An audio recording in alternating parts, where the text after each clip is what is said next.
Jeg har tænkt på, at i forhold til radiografernes arbejde, så vil jeg synes, det var rigtig relevant at tage fat i udeblivelser, fordi det er noget, der fylder enormt meget i vores hverdag.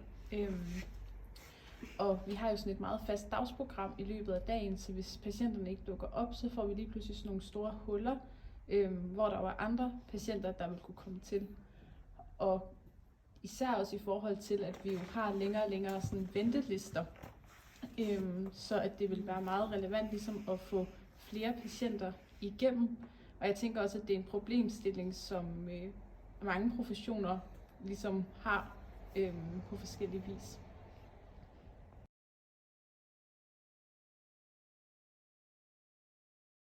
Så kan det være ret vanskeligt, når man har med cancer- og diabetespatienter at gøre, fordi diætprincipperne er meget modstridende. Ved diabetes anbefaler man for eksempel fiberholdige og fuldkornsprodukter, hvor det modsatte ved cancerpatienter, det er, at man skal spise meget fedtholdigt og proteinrigt for at opnå sit energibehov.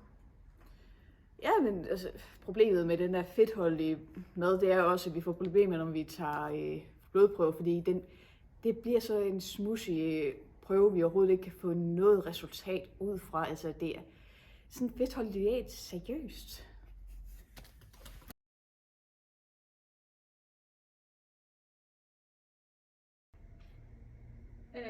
Jeg har fået læst et litteraturstudie, som handler om udeblivelser i sundhedsvæsenet. Okay. Og jeg tænker, at det kunne være ret godt at bruge i forhold til vores FIRE-model, altså forståelsesfasen 0, altså F0 hedder den, ja.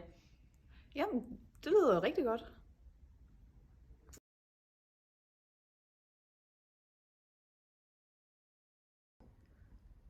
Og studiet her, det viser faktisk, at der er langt større risiko for, at de unge de udebliver fra deres sundhedsaftaler. Og med unge, så mener jeg mellem 17 og 40 år. Der har man blandt andet også forsøgt sig med at lave gebyrer og de her sms-påmindelser og sådan noget. Men det har stadigvæk ikke den helt gavnlige effekt, som man ønsker. Og der er jo ret mange ressourcer, der faktisk går spildt i sundhedsvæsenet ved, at de unge, eller generelt bare udeblivelser, ikke? Ja, det er jo så stort et problem. Vi skal virkelig have gjort noget ved det, altså. Ja, det er en virkelig god problemstilling, og nu skal vi komme med en rigtig god løsning til det. Kom så!